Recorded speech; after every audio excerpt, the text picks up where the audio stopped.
जय हिंद दोस्तों, स्वागत है आप सभी का बीएसएमएस ट्रैवला में। आज की क्लास तो बहुत ही धमाकेदार है, बहुत ही शानदार है। क्यों शानदार है भैया? देखिए, आज के इस क्लास में आप सभी लोग देखने वाले हैं बीए फर्स्ट सेमेस्टर सोशियोलॉजी यानी समाजशास्त्र का ये क्वेश्चन पेपर है।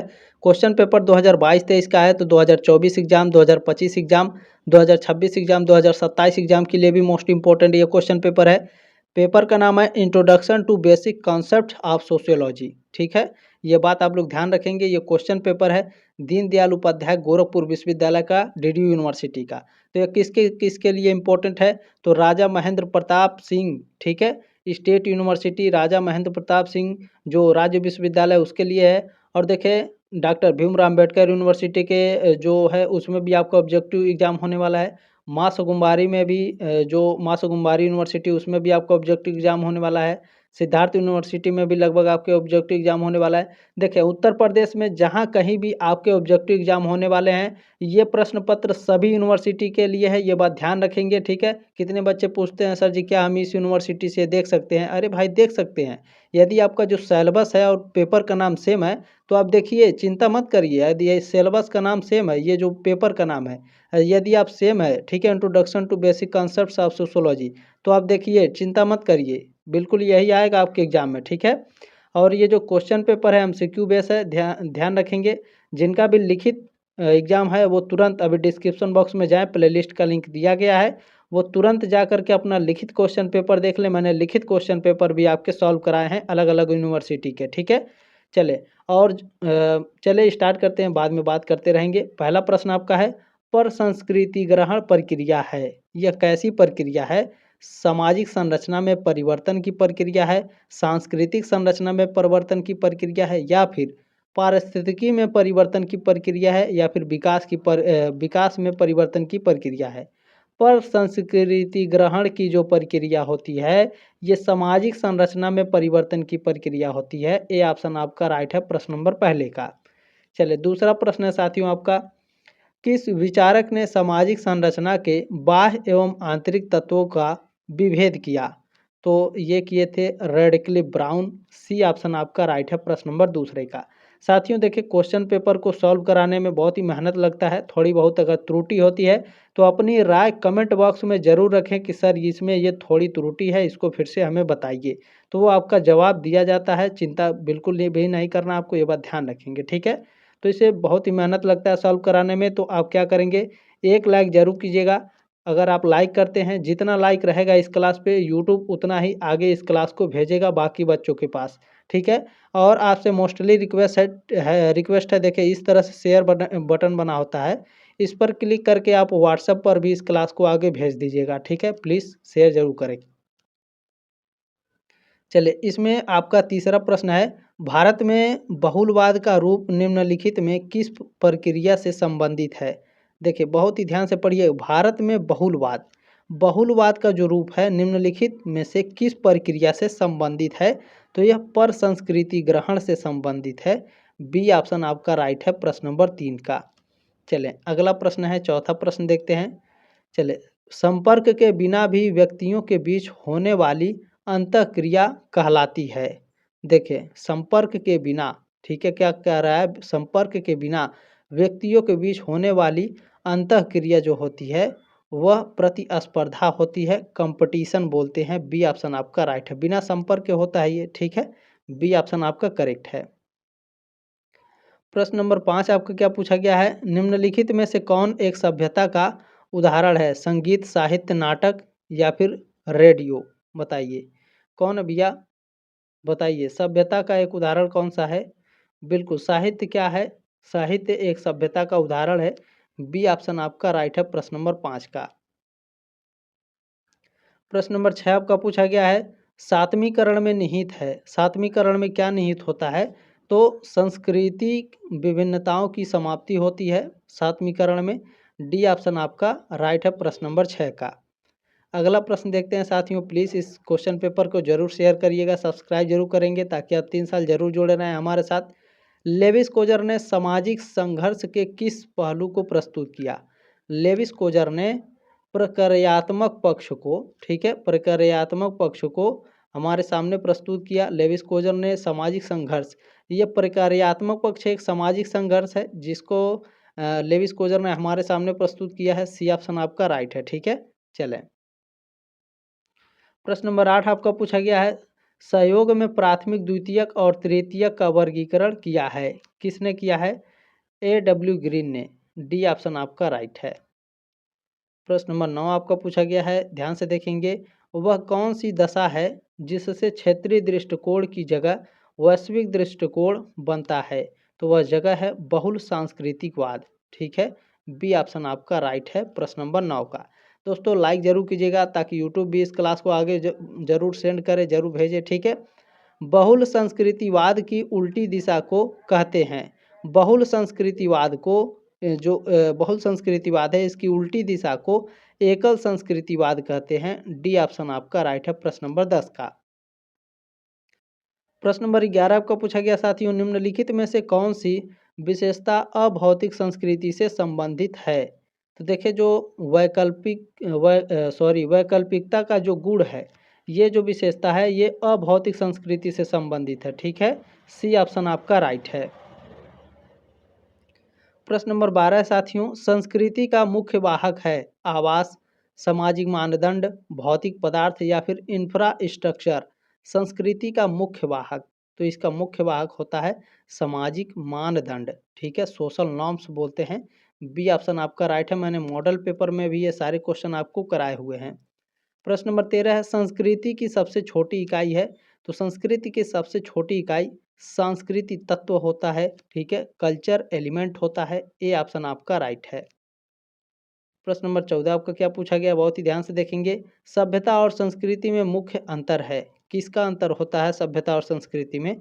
तो ध्यान रखेंगे साथियों, देखें, संस्कृति वह है जो हम हैं, सभ्यता वह है जिसकी हम इच्छा करते हैं। डी ऑप्शन आपका राइट है प्रश्न नंबर 14 का। प्रश्न नंबर 15 आपका क्या पूछा गया है, किस भारतीय विचारक ने बहुलवाद को आधुनिकीकरण की विशेषता के रूप में व्याख्यादित किया है? किसने किया है भैया? तो आंद्रे वेतेई ने किया है। ए ऑप्शन आपका राइट है। प्रश्न नंबर 16 पूछा गया, बहुत ही ध्यान से देखेंगे, संस्कृति सापेक्षवाद की अवधारणा का उपयोग निम्नांकित में से किस सामाजिक विज्ञान से अधिक संबंधित रहा? तो साथियों, ये जो रहा संबंधित, ये मानव शास्त्र, ठीक है, एंथ्रोपोलॉजी से संबंधित रहा। बी ऑप्शन आपका राइट है प्रश्न नंबर 16 का। प्रश्न नंबर 17 देखेंगे, बहुत ही इंपॉर्टेंट प्रश्न है, बहुत ही शानदार है। देखें, संस्कृति वह जटिल संपूर्णता है जिसमें ज्ञान, विश्वास, कला, आचार, कानून, प्रथा और इसी प्रकार की ऐसी सभी क्षमताओं और आदतों का समावेश होता है जिन्हें मनुष्य समाज का सदस्य होने के नाते प्राप्त करता है। यह किसने परिभाषित किया, यानी ये स्टेटमेंट किसने दिया है? तो ये स्टेटमेंट दिए हैं हर्ष कोविड महोदय ने, H.J. हर्ष कोविड ने। ठीक है, सी ऑप्शन आपका राइट है। प्रश्न नंबर 18 आपका क्या पूछा गया है, सामाजिक गतिशीलता किस तरह के समाजों की एक प्रमुख विशेषता है? सामाजिक गतिशीलता, अगर आप इसको ध्यान से पढ़ेंगे तो आपको समझ में आ रहा होगा, सामाजिक गतिशीलता किस तरह से समाजों की प्रमुख विशेषता है? तो इंडस्ट्रियल से यानी औद्योगिक से। बी ऑप्शन आपका राइट है प्रश्न नंबर 18 का। चले 19 नंबर प्रश्न आपका क्या पूछा गया है, वर्ग व्यवस्था पर आधारित स्तरीकरण किस समाजों की विशेषता है? वर्ग व्यवस्था पर आधारित स्तरीकरण किस समाजों की विशेषता है?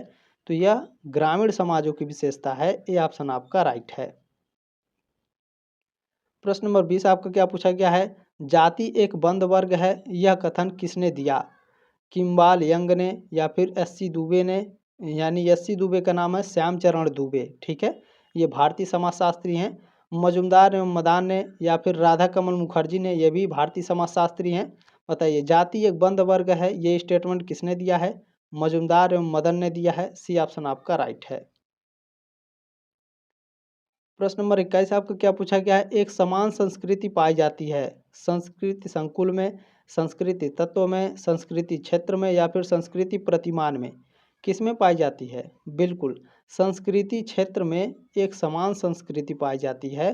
ध्यान रखेंगे, सी ऑप्शन आपका राइट है। प्रश्न नंबर 22 आप लोगों का पूछा गया है, प्रभु जाति की अवधारणा भारतीय समाज के संदर्भ में किसने दी। बहुत ही इंपॉर्टेंट है ये प्रश्न, बहुत ही इंपॉर्टेंट है आपके लिए, बहुत ही ज़्यादा इंपॉर्टेंट है ये प्रश्न, आएगा जरूर 2024 एग्जाम 2025 एग्जाम में। ठीक है, प्रभु जाति की अवधारणा किसने दी पूछा जाता है तो ध्यान रखेंगे एम एन श्रीनिवास ने दी थी। ठीक है, प्रभु जाति की अवधारणा किसने दी थी, एम एन श्रीनिवास ने। ए ऑप्शन आपका राइट है। प्रश्न नंबर 23 आपका पूछा गया है, आंशिक एवं पूर्ण संदर्भ का वर्गीकरण किसने किया है। बताइए, एच जॉनसन ने, आर के मार्टन ने, जिंक्सबर्ग ने या फिर किंग्सले डेविस ने। आंशिक एवं पूर्ण संघर्ष, आंशिक एवं पूर्ण संघर्ष का वर्गीकरण आर के मार्टन ने किया है। बी ऑप्शन आपका राइट है प्रश्न नंबर 23 का। प्रश्न नंबर 24 आपका पूछा गया है, निम्नलिखित में से कौन सी विशेषता जाति व्यवस्था से संबंधित नहीं है। अंतर्विवाह, संस्तरण, प्रतिलोम का नियम या फिर पवित्र एवं अपवित्र की धारणा। बताइए, इनमें से कौन सी विशेषता है जो जाति व्यवस्था से संबंधित नहीं है। जो प्रतिलोम का नियम है ये जाति व्यवस्था से संबंधित नहीं है। सी ऑप्शन आपका राइट है प्रश्न नंबर 24 का। अगला प्रश्न देखते हैं साथियों क्या पूछा गया है।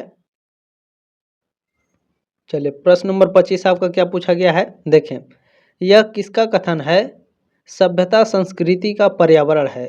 यह किसका स्टेटमेंट है, तो ये स्टेटमेंट है मैकाइवर का। बी ऑप्शन आपका राइट है। चलिए, कंटिन्यू पढ़ाते पढ़ाते खांसी आ जाती है। ठीक है, प्रश्न नंबर आपका 26 क्या पूछा गया है, जीएस घुरिये ने जाति की कितनी विशेषताओं का उल्लेख किया है।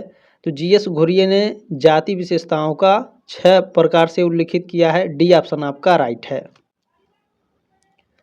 चलिए, प्रश्न नंबर 27 आपका क्या पूछा गया, बहुत ही ध्यान से देखेंगे। जब एक वर्ग पूर्णतया वंशानुक्रम पर आधारित होता है तब हम उसे जाति कह सकते हैं, यह कथन दिया गया है। यह कथन किसके द्वारा दिया गया है, तो चार्ल्स कूले के द्वारा दिया गया है। डी ऑप्शन आपका राइट है।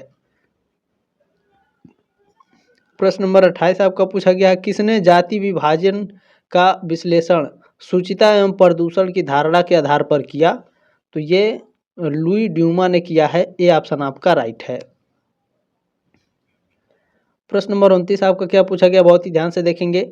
सामाजिक संरचना की अवधारणा को व्यवस्थित रूप में सर्वप्रथम प्रस्तुत किया हैरी जॉनसन ने, किंग्सले डेविस ने, रेडक्लिफ ब्राउन ने या फिर आर के मार्टन ने। बताइए किसने सामाजिक संरचना की अवधारणा को व्यवस्थित रूप से सर्वप्रथम प्रस्तुत किसने किया था, रेडक्लिफ ब्राउन ने। सी ऑप्शन आपका राइट है।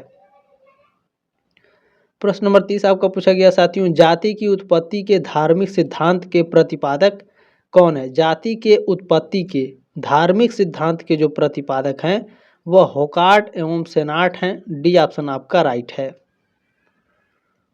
प्रश्न नंबर 31 आपका पूछा गया है, सांस्कृतिक विलंबना की अवधारणा किसने प्रस्तुत की। सांस्कृतिक विलंबना है। ठीक है, बहुत ही इंपॉर्टेंट प्रश्न है ये। सांस्कृतिक विलंबना की अवधारणा अकबर्न ने प्रस्तुत की है। डी ऑप्शन आपका राइट है।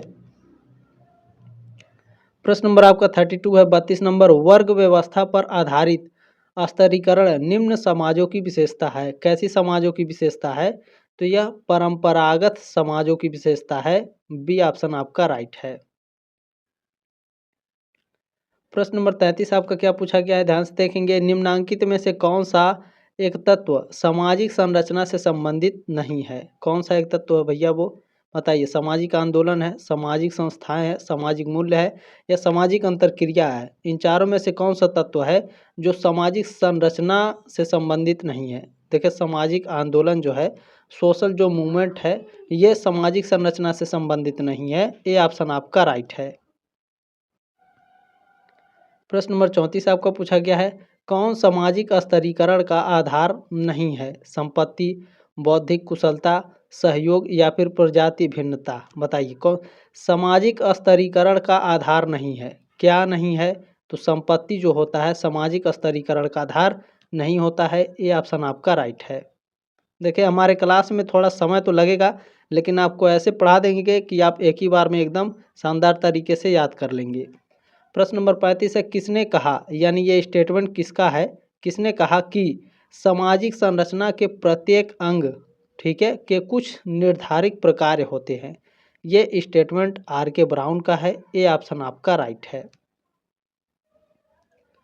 प्रश्न नंबर 36 क्या है? सामाजिक स्तरीकरण का संबंध किससे है? जन्म पर आधारित समूहों से, या फिर संस्तरित श्रेणियों से, या आर्थिक वर्गों से, या फिर सामाजिक परिवर्तन से? बताइए। सामाजिक स्तरीकरण का संबंध संस्तरित श्रेणियों से होता है। ठीक है, ध्यान रखेंगे। बी ऑप्शन आपका करेक्ट है। प्रश्न नंबर 37 देखेंगे क्या पूछा गया है? किसने परिस्थिति का वर्गीकरण प्रदत्त एवं अर्जित परिस्थिति के रूप में किया? तो इलियट ने किया। किसने किया है? इलियट महोदय ने। ये आपका ऑप्शन नंबर ए राइट है आपका प्रश्न नंबर 37 का। प्रश्न नंबर 38 क्या पूछा गया? मुख्य परिस्थिति की अवधारणा किसने प्रतिपादित की? ब्रिस्टेड महोदय ने, किंग्सले डेविस ने, ईटी हीलर ने, या इनमें से कोई नहीं? मुख्य परिस्थिति, ध्यान रखेंगे, मुख्य परिस्थिति की अवधारणा तो ईटी हीलर ने दी है। सी ऑप्शन आपका राइट है। प्रश्न नंबर 39 आपका पूछा गया है, भौतिक तथा अभौतिक संस्कृति के मध्य भेद को किसने स्पष्ट किया? राल्फ लिंटन ने, अकबर्न ने, जॉनसन ने, या माइकाइवर और पेज ने? किसने? भौतिक तथा अभौतिक संस्कृति, इसके मध्य में भेद किसने किया है? तो अकबर्न महोदय ने किया है। बी ऑप्शन आपका राइट है। प्रश्न नंबर 40 से साथियों, फोकवेज शब्द का सृजन किया माइकाइवर ने, समनर ने, मॉर्टन ने, या फिर राल्फ लिंटन ने? फोकवेज शब्द, तो फोकवेज शब्द को माइकाइवर ने दिया था। ए ऑप्शन आपका राइट है। उम्मीद है साथियों आपको जानकारी अच्छी लगी होगी। प्लीज़ इस क्लास को जरूर आगे शेयर करिएगा, सब्सक्राइब जरूर करेंगे, लाइक जरूर करके जाइएगा। जल्दी मिलते हैं आपके नेक्स्ट क्लास में, तब तक के लिए जय हिंद, वंदे मातरम।